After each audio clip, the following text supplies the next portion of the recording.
Hello everyone, and welcome back to our weekly series of Is the Shrine Worth It? The series where we have a look at the shrine secrets and see if the perks inside it are really worth your 2,000 iridescent shards each. Unfortunately, this week we have an absolute stinker of a shrine. I'm going to give this a 3 out of 10. We have perks from Dwight, the Unknown, Clown, and Steve. Those perks are Bond, Undone, Pop Goes the Weasel, and Second Wind. Let's get into the survivor perks first. Our first survivor perk is Bond. Unlocks potential in one's aura reading ability. Allies' auras are revealed to you when they are within 36 meters of you. This is what it looks like in game.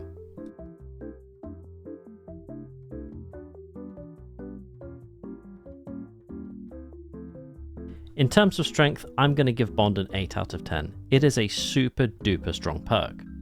Bond allows you to run around the map and see what everyone's actually doing, and it lets you not run into them if you're in chase with the killer. So if you see someone on a gen, or 2 people healing, you can try and avoid those people by using Bond, seeing their auras, and run the other way. Unfortunately, Dwight is one of the base game characters. It's very disappointing to see behaviour put base game character perks in the Shrine of Secrets, of all places. Don't touch this perk in the shrine, instead just level Dwight up and you get all 3 of his perks instead. His perks are very strong, so I'd recommend you do that if you haven't already. Our next survivor perk is Second Wind. When you have healed other survivors for the equivalent of 1 health state, Second Wind activates. If you're already afflicted by the broken status effect, Second Wind does not activate. While Second Wind is activated, the next time you are unhooked or unhook yourself, you're affected by the broken status effect. After a total of 20 seconds, Second Wind automatically heals you from injured to healthy. Second Wind deactivates once you become healthy, or if you are put into the dying state before Second Wind successfully triggers. You lose the broken status effect. This is what it looks like in game.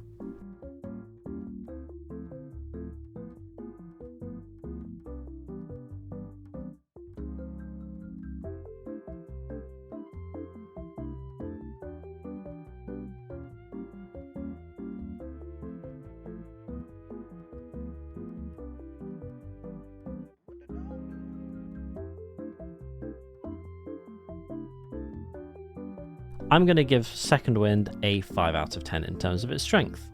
It's not a great perk, but it's not super weak, so it's kind of like that in the middle kind of awkward state.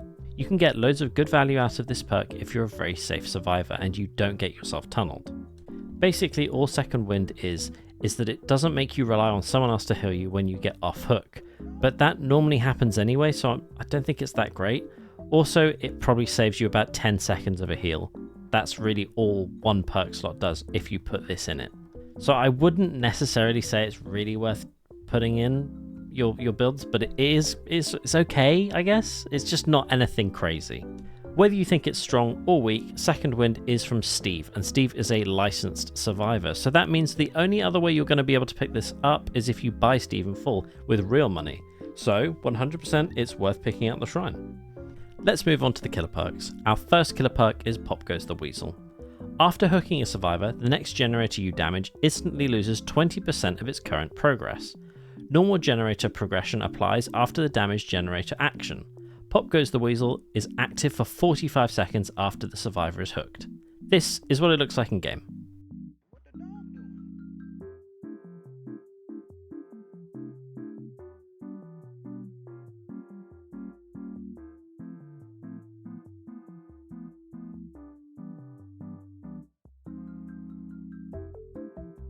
I'm going to give Pop Goes the Weasel an 8 out of 10. This is a very strong perk and has been meta pretty much since it came out. This perk synergizes really well with any other gen kicking perk, which can be loads. There can be perks that give you auras of survivors, there are perks that can give you regression. It's super worth it to run in loads and loads of different builds. Unfortunately, Clown is one of the first characters to ever come out of the game, so he's very old.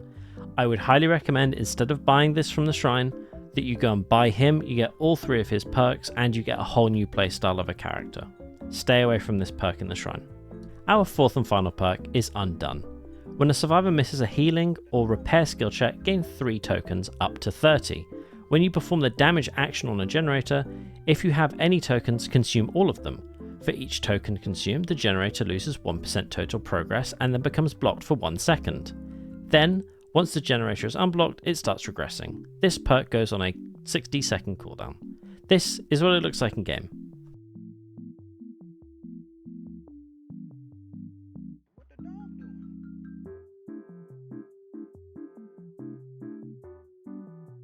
I'm going to give Undone a 4 out of 10. It is very and pretty much completely reliant on you being able to pressure the survivors to miss their skill checks. It's really hard to get very good value out of this, but it does weirdly synergize pretty well with Goes the Weasel, the other perk in the shrine. Whether you think this is strong or not, this is from an unlicensed killer, so it's way better, much better value if you go and pick up the Unknown, level him up, and then get all 3 of their perks instead. Stay away from this in the shrine. So, to recap, this is one hell of a disappointing shrine. The only perk that's actually worth going to pick up is Steve's Second Wind. The other 3 perks, Bond, Undone, and Goes the Weasel, are just not worth picking up for a multitude of reasons. Thank you for watching this week's video. Hopefully there's a better one that comes out soon. I am, however, looking to release some new videos this week coming up, so I have more time to make those, so hopefully look out for those on Fridays. See you then. Bye.